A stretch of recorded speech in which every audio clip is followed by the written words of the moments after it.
Hi guys, welcome back. We're at the tiny house this weekend for some well-needed rest. But as you can see, things are a little chilly around here. Oh my god, you guys, it is so cold. Let's get inside.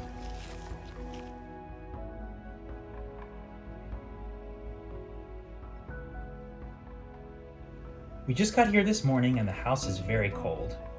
We have a roaring fire going, but while the house heats up, we're having some hot drinks to help warm us up.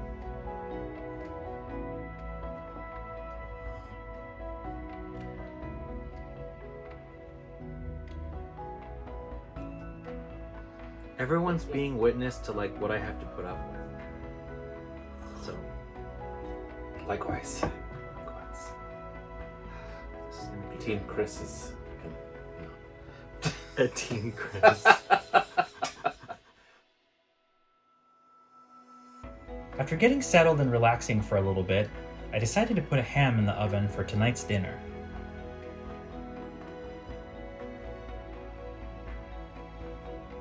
While that heats up, I think I'll do a little bit of reading. For as small as this house is, we have a lot of books, and one of my favorite things to do is browse my library for a good book to spend the afternoon enjoying. While the ham's in the oven, I want to share some fun design books that I'd recommend. That's cool. Okay, so I'm going to talk about the first book that I would recommend. And so this one is called Bohemian Modern, which is written by Emily Henson. I like this one. It's just it's a really great book, especially for people who are very eclectic and like to collect lots of different things. The images in this book really just kind of show all kinds of different environments with different styles and textures and colors, and it's really just just a great example of how you can bring all these things that would normally seem really disjointed and that would clash, but together in a way that really works visually and also just makes the interiors so interesting, which I think is that's one of my things that really draw me to interiors, is just when it's something weird and quirky and unique. And I guess while we're on the Bohemian theme, I can bring up the next book, which is The New Bohemians, and this one is by Justina Blakeney. I think that's how I pronounce her name. This one again is kind of the same sort of deal, where it's different interiors that are big collections of things, kind of a riot of pattern and color. Really fun. And the author has done a lot of traveling and stuff, and so that's really influenced kind of her style. It's just really cool to see again all these different kinds of interiors and styles that are so wild and out there, but really fun. And so, I would definitely recommend this one too. I especially love the super colorful interiors, and like this one where they have a lot of Mexican items, which of course is very near and dear to my heart. Okay, so there's that one. And then there's definitely a theme going on here. This next one that I want to talk about is called Modern Vintage Style. And this one's also by an Emily. This one's Emily Chalmers. Is that how you? I don't know if that's how you say her name. Again, this one, kind of the theme of this book is really just using a lot of vintage furniture and items and decor pieces, but in a more modern way, which I think is really just a fascinating idea and something that I'd like to explore in my own home. So in this book, you'll see kind of examples of all kinds of collections and things, but usually with like a very sparse background. So just think like plain whites, very simple, minimalistic interiors otherwise, but then just with these vintage accessories that really just make it just a really fun combination of modern and vintage. Okay.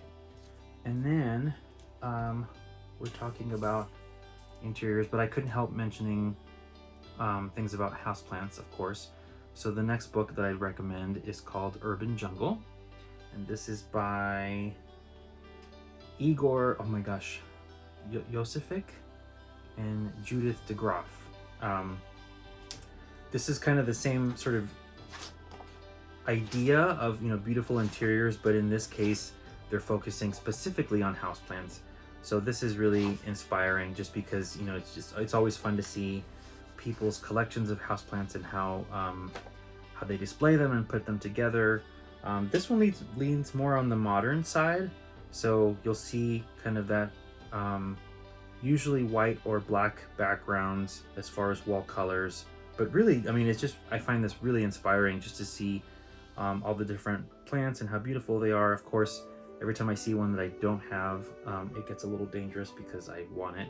So may not be a great thing ultimately because I feel like I already have enough plants, but you can never really have enough plants, right? So I'll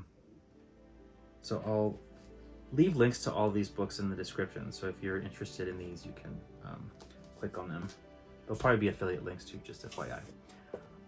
So the next book that also deals with houseplants is called Wild at Home by Hilton Carter.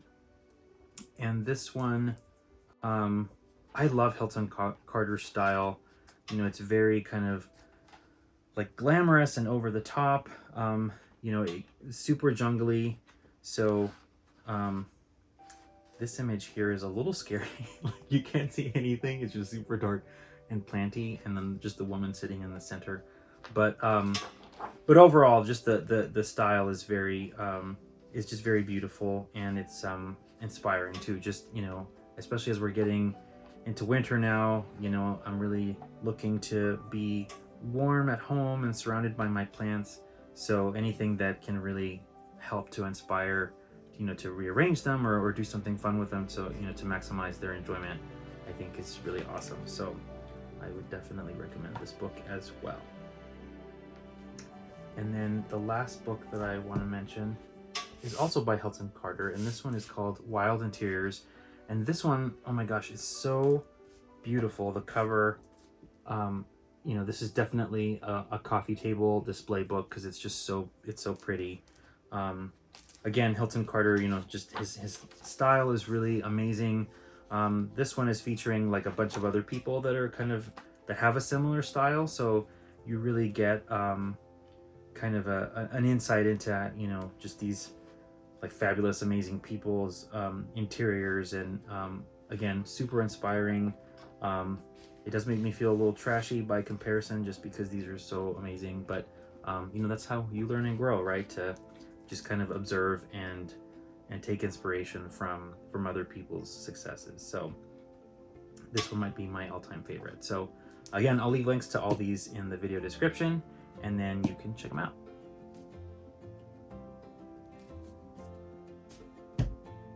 Bam! I'm gonna have a cracker now. What do you think about them apples? Alright, it's time to start on some side dishes. So I'm sauteing some onions, celery, and bell pepper to make some stuffing, and Chris is making some garlic and rosemary potatoes.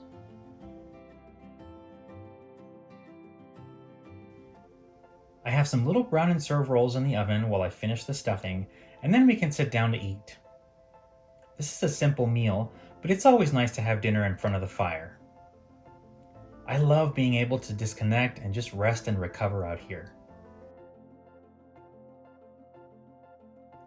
After we finish the meal, we'll spend the rest of the evening just reading or relaxing and talking before heading up to bed.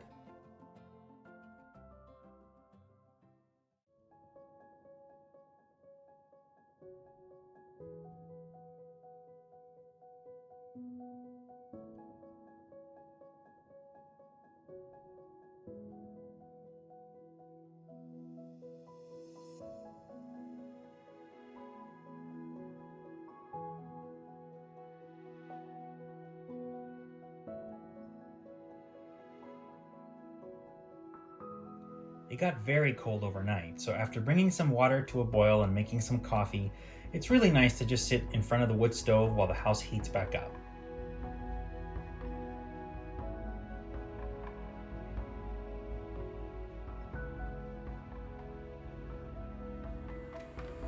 Once I'm fully awake and ready to function as a human being, I can start on breakfast. We had a ton of ham left over, so I'm going to use some of that to make this morning's meal. One thing I love about cooking out here is that preparing food becomes almost a meditative experience.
I have a lot of happy memories of having meals here with family and friends. And you can't beat that view. After breakfast, I have the tough decision to make about how to spend the rest of the morning. Sometimes I like to do more reading, or other times I like to sketch out ideas for other home projects. Like this display I want to try out on the wall behind the sofa back home.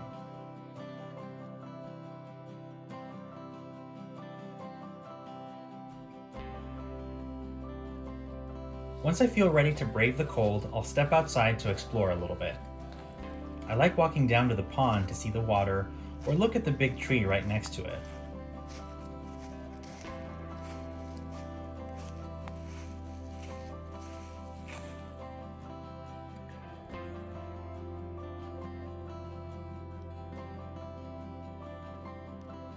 Originally, this land was old-growth forest that was cut down for logs, and this big tree trunk was all that was left. It looks like it's sprouting on top, though.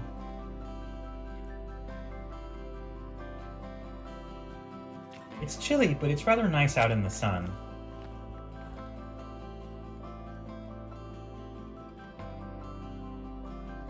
The mountain doesn't have much snow at the moment, but that's going to change soon enough.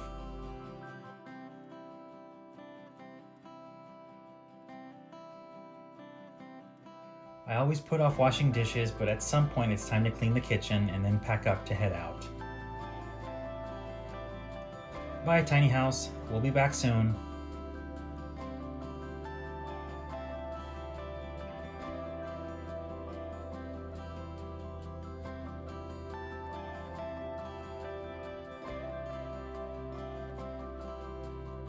The road back home is always a little sad, but at least there's some pretty scenery the whole way.